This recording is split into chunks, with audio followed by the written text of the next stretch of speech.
Hi guys, welcome back to another Overthrow Disc Golf video. Today we have the honor of being with Andrew Marwede, who has the distinguished title of being the best putter on tour multiple years. So we're gonna get into his putt. We're gonna, of course, go over technique, and then we're gonna go into pressure proofing for tournaments. And then lastly, we're gonna go into some situational putts and see what changes for him. So without further ado, let's get started.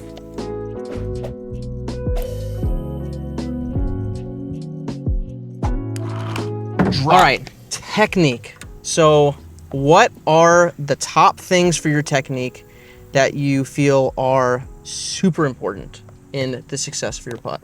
For my specific putt, because I'm a pretty true push putter, I would say would be having myself lined up. So I usually start in a classic staggered stance with my toe pointing the basket if the camera is the way I'm putting. So I usually start with my routine. I have a very good point where I start above the basket, and then from there my hand is usually very locked, and from there it's just a straight point from basket to my load or my build up of my putt, and then once I'm ready to commit to my putt, pushing forward so everything stays in the straight line.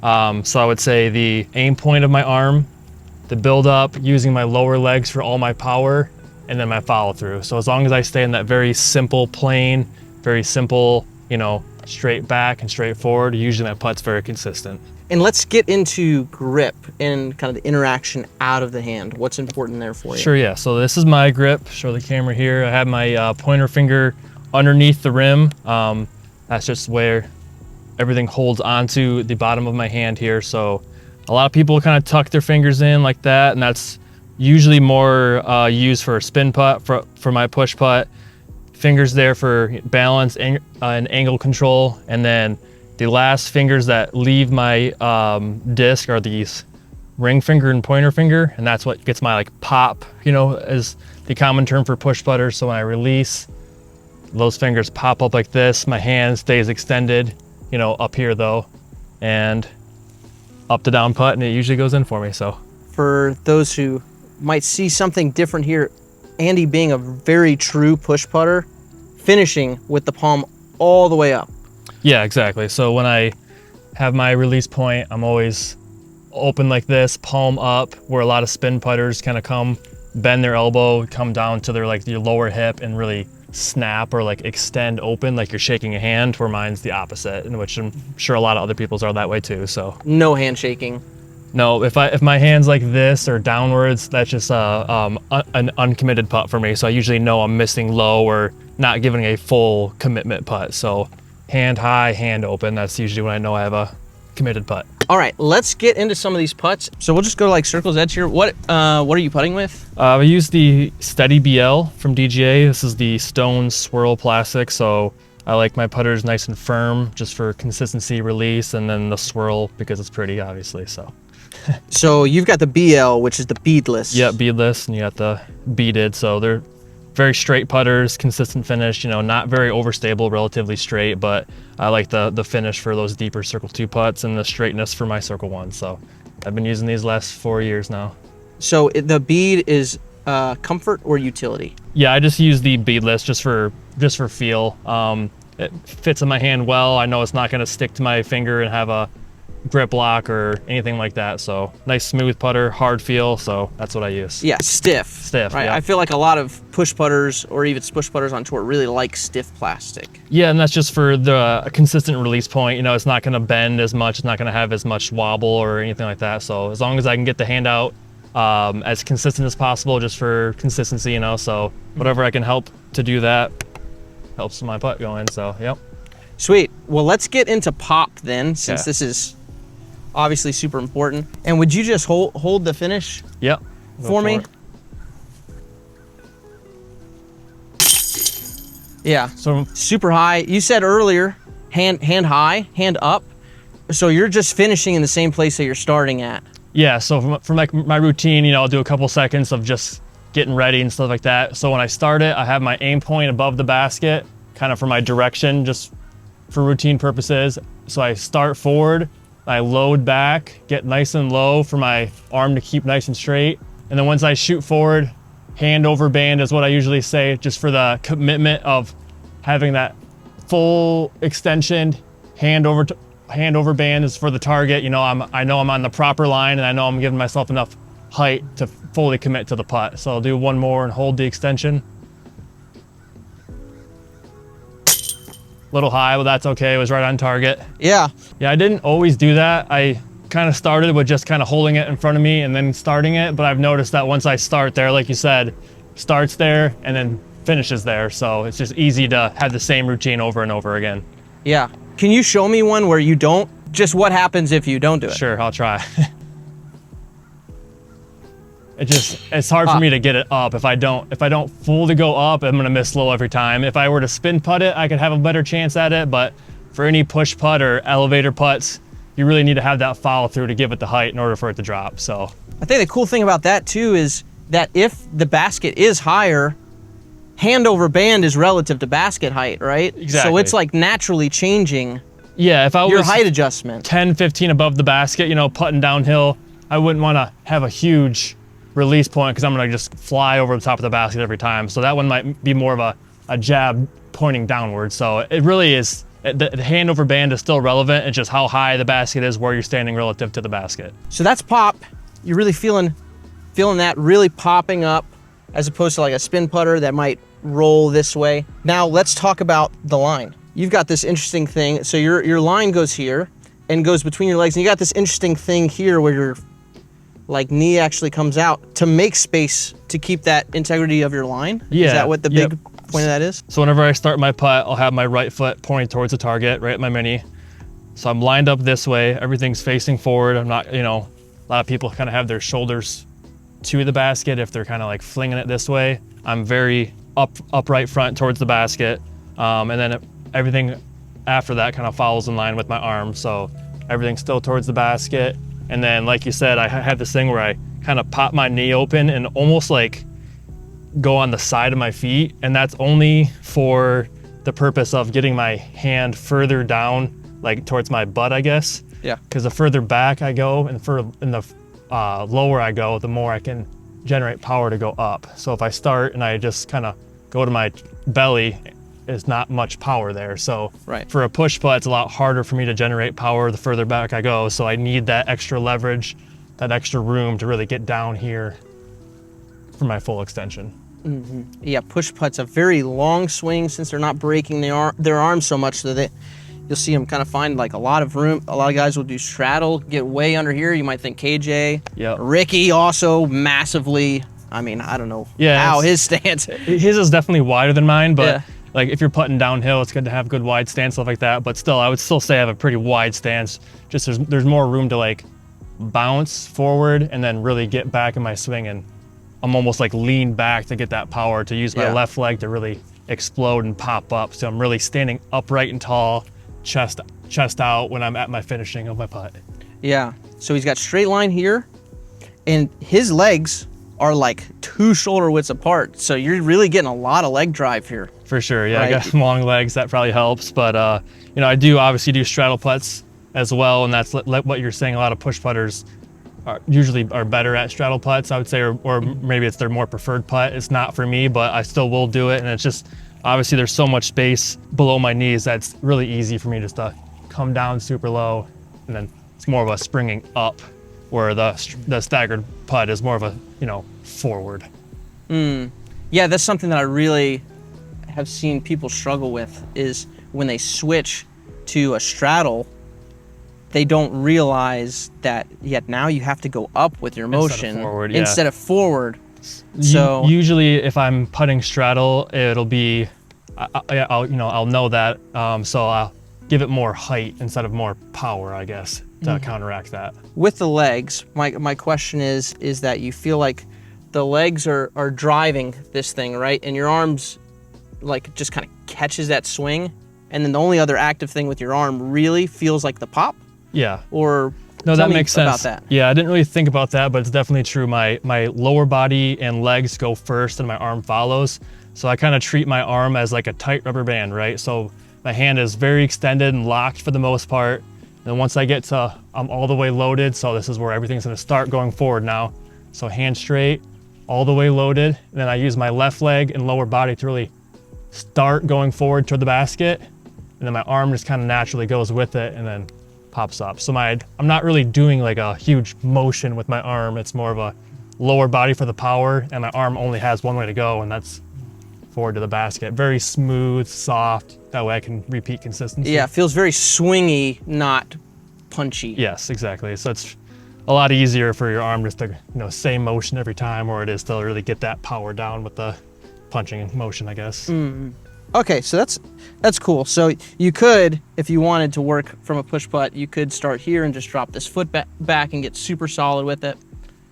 Yeah, I would say the easiest way to practice push putting would be straddle, because then you're so much harder to like not have that, arm just go straight and forward, like just like this. You could almost practice doing that. And then once you get comfortable doing straddle putt, this is just all for comfortability and then obviously more power. So now I can really use my my leg, even though it's only, half his leg, but with straddle putt, I'm just going up and down, and I can really use my left leg to pop forward and up. So just for power, I would say.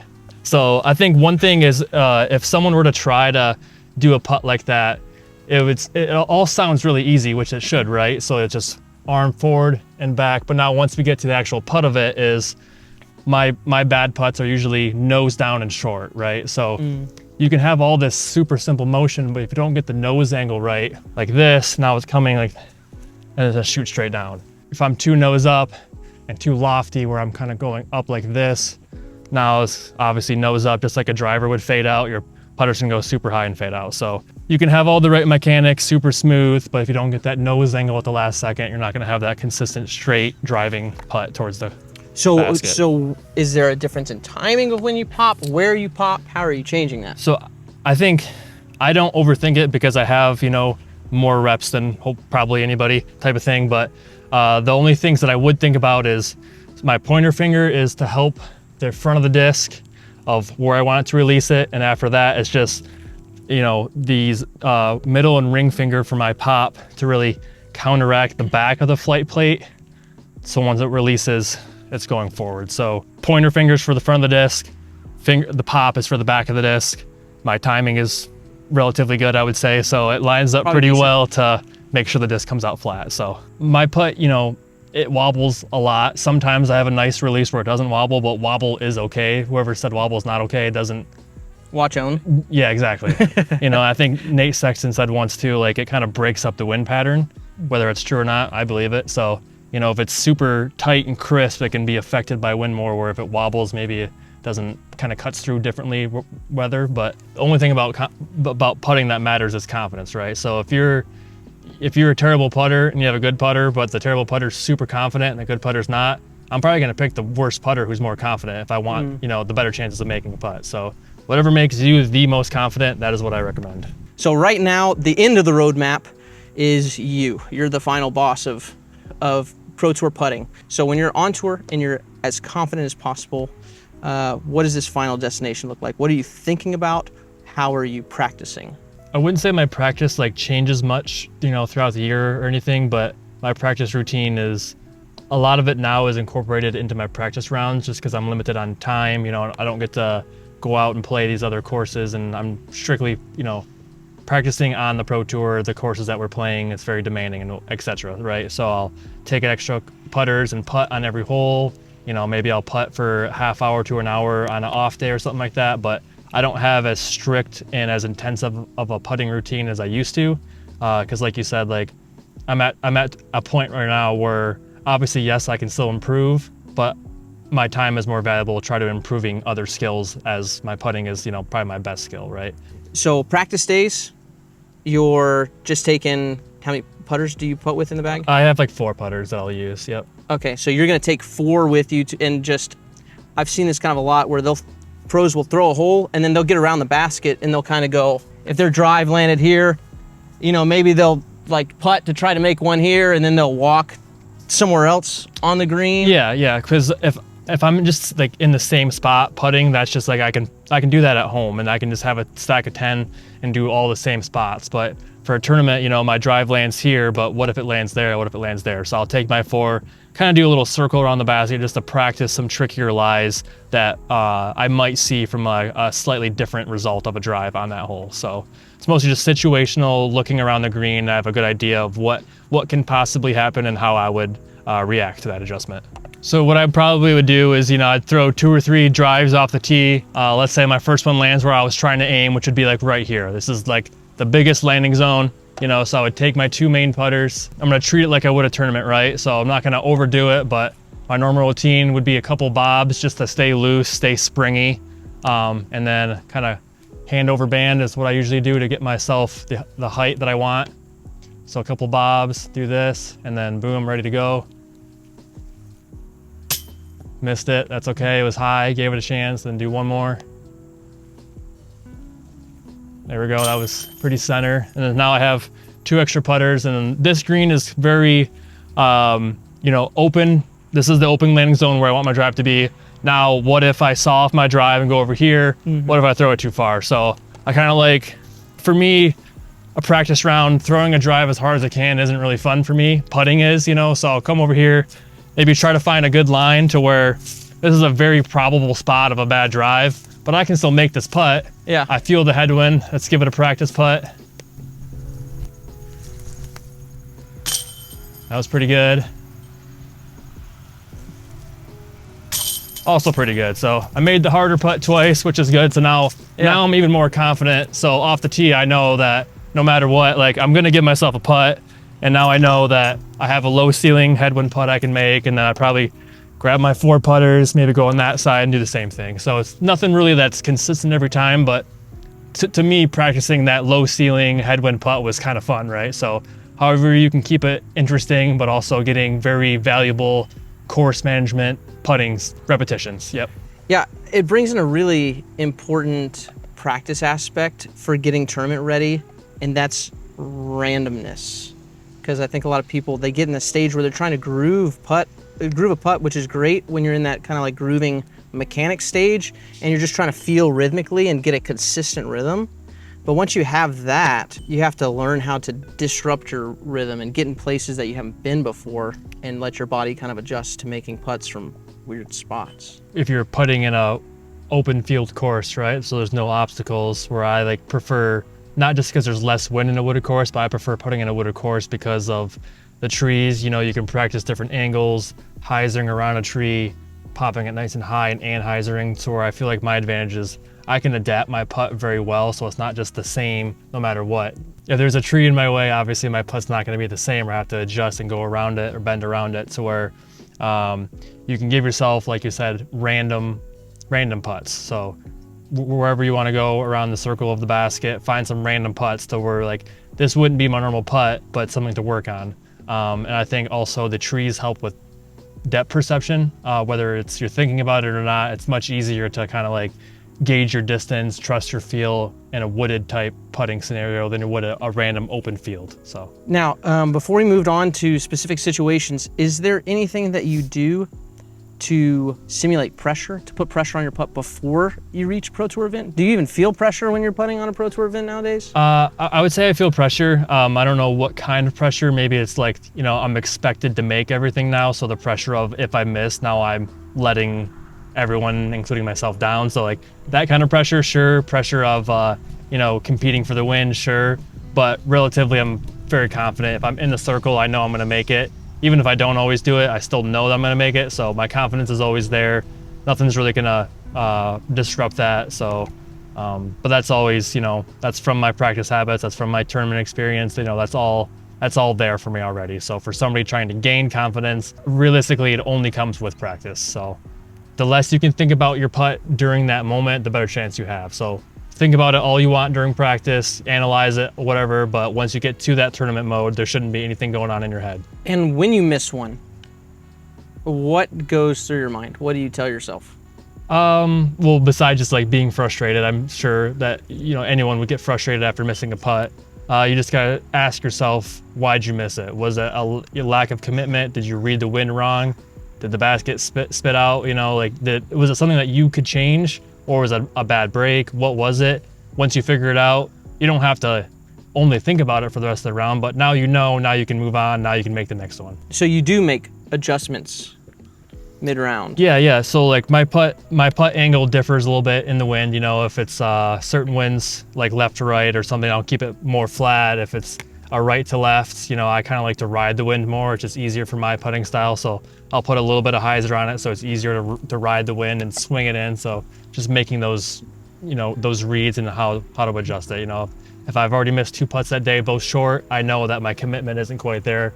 I need to give it more oomph. Yeah, so it sounds to me it's like not mechanical adjustments, it's more visual or focus or wind read. Sure, exactly. It's more just adjusting how you want the flight to be. Yep, for sure. Well, let's get you in some situations and go through kind of a routine and see what you think about in different situations. Okay. So first one I was actually gonna do is I gotta get you in this low ceiling, but you did it earlier. We're gonna go there anyway. Let's go back there. So I would say low ceiling is probably it's got to be your nemesis as a push putter, right? Yeah, my worst type of putt. So if I'm outside the circle, I can use, you know, my jump putt to my advantage. Because if I would say I'm about 38 feet right now, circle 2. So if I was wide open, I would give myself a lot of height to get the power, right? So the higher I go, the more time I have for the putt to drop down and get my distance. For this putt, there's a branch in my way, there's leaves in my way. I can't throw it high.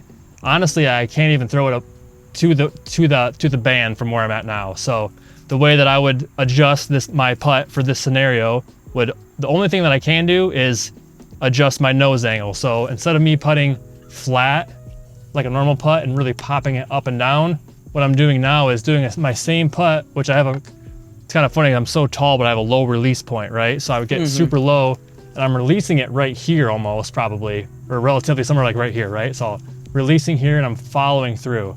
So now for this low ceiling putt, all I want to do is adjust my nose angle a little bit. So instead of releasing flat, I'm releasing nose up, I guess. So I can go under this branch right where the camera's at. And then once it goes past the branch, my nose is going upwards to the basket. So the release point's not changing. Nothing in your mind's changing except nose angle. Pretty much, yep. And if this was a tournament, I'm not thinking nose angle. I just know to do that. Your mind just sees the putt. But for practice purposes, which is what we're doing now, that is what I'm thinking about right now of how I can make this putt. So yeah, since it's circle 2, I would 100% jump this putt. It's easier for me to have a more direct, powerful putt. If I was 5 feet closer, still nose up, but now knowing I can't putt, I really know that I have to extend and get that nose up so I can really get it underneath the branches and as high enough to the basket where I need to be. Just briefly, you mentioned release point. Do you ever think about that? Like, is that important for you to think about nowadays, or you just know that because you've seen like slow-mo or something? I think I just know that, but more so it's a feel thing for me. I can really feel when I'm getting that nose up because it's going to be, more floaty. It's going to be, kind of like a riser almost. So instead of going up to down, I really can smooth it up and try to get it underneath and get it up. So it's got a lot to do with your visualization of the shot. Exactly. I can understand how my putt's gonna, complete my objective. Now I just got to do it, right? Yeah. So you can kind of see the whole line starting from out of your hand. Yep. Is why you brought up the pop. And it's more of like, when you're saying you're aiming for the basket, a wide open putt, sure. But from this specific putt, I'm actually kind of aiming for just underneath the leaf, because as long as in order for me to make the putt first, I need to get under this leaf and up, right? So I know now if I hit the spot that I have picked out where I can go underneath this limb and this branch, then I know if I hit that target, it's gonna go, the result is gonna be how I want it. Okay, so this brings in something that's really interesting to me, is that when we go out into the field, you're gonna just look at the basket. Yep, and I wouldn't even say I'm aiming for, like people say they aim for a chain link. I'm just looking at the basket. I'm not looking at or focusing on anything too specific. But here, more you specific. treat it almost like a drive where you Jomez follow flight that sucker back, and you find kind of like, okay, if I hit that leaf, it's going in because I could see the rest of the flight in my mind. Correct, yeah. It's like, you got to hit the gap first before you can make the putt, or, hit the line on the drive. Same with putting. I need to hit the gap first before I know it's going to go in. Downhill putts, take me through how you approach these. So I like downhill putts a lot more than uphill putts, aside from the scare factor, right? Yeah. So with downhill putts, if I miss, it's usually going to be a drop off behind the basket. So confidence is really important, because if you're going to run it, run it, make it, but give it a good putt. If you're going to lay it up, do so. So what I do differently for downhill putts, same thing as uphill, nose up, I switch it to nose down, right? So in reality, I'm still putting very flat. I think my miss would almost be nose down. So that way I know if I don't have a true super flat putt, if anything, a little bit nose down is okay, because the basket's so far below me now that as long as I aim for the band, a little bit of nose down, mostly flat though, because even my putt going perfectly flat like this will still go down. So it doesn't need to be nose down, but nose down is preferred. Maybe putting slower, not as hard driven as like an uphill putt you need for power. Downhill, just like if you're throwing it off a mountain, it's gonna go further. It's less effort to get it go downhill. So more angle control, less power. For downhill putts, I tend to have more hyzer on it. It's just, especially for longer putts, anything inside the circle, I'm trying to get as flat as possible. Anything outside the circle, it's easier for me to put a little bit of hyzer on it and swing it into the basket. I'm not sure if I have a valid reasoning for that, whether it be, the how it catches on the basket. So obviously a hyzer putt coming in from top right, middle, bottom left, I was gonna catch the best. But it's just easier for distance control, just like you're throwing a spike hyzer in the field. If I'm throwing a hyzer on the putt, I can, get my aim point a little bit easier than it is to putt perfectly flat in a wide open field downhill with wind. You understand what I'm saying? So yeah. Because if I was spin putting, the last thing I want to do in this situation is put hyzer on this thing. Yeah. Because that's because you're worried about missing. You can't be worried about forever. Missing. You can't be worried about missing. So, but that is true if you always have the possibility of missing. So you want to have it. If you do miss, how is your disc going to match the plane of the slope to reduce the possibility of rollaways? But for you, you're only thinking about the make. I'm only thinking about make. Yeah. Yeah. But obviously, I still have the knowledge of course management to realize when I shouldn't run putts or how I should run them.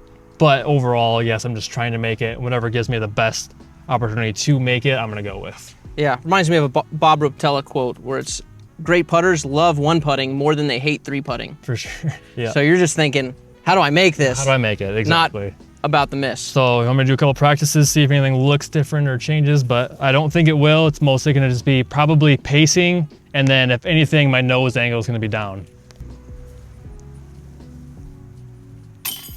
I would say that was pretty flat with a little bit of nose down, just like I said.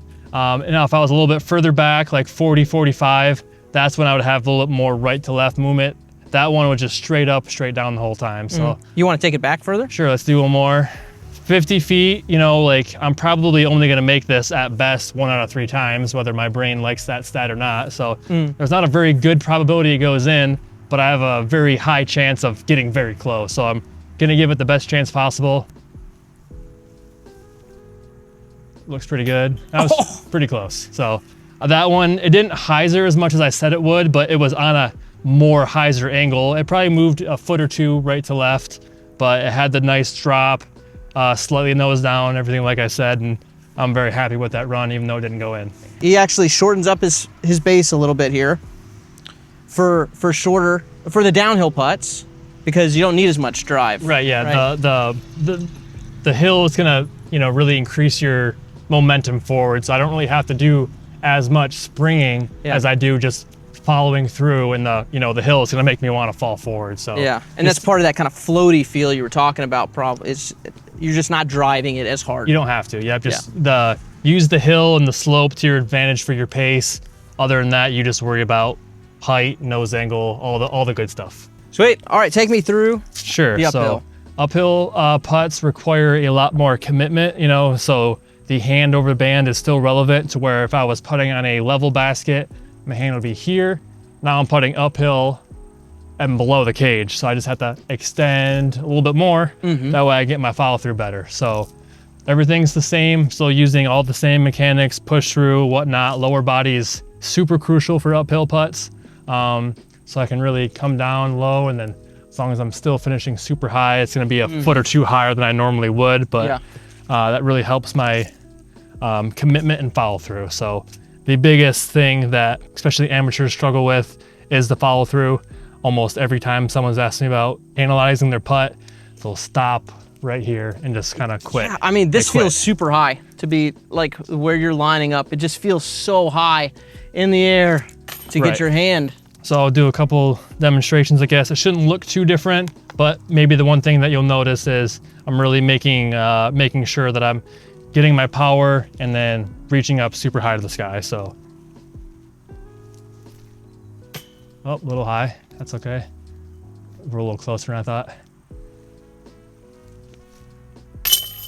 So all good. And then I would say if this was the same distance for downhill versus uphill, downhill, I'm probably putting a little bit softer, like I said, where uphill, I feel like I can really kind of jam it in you there. juiced that. Yeah, that's probably how fast I would have putted it too in a tournament, so. Yeah.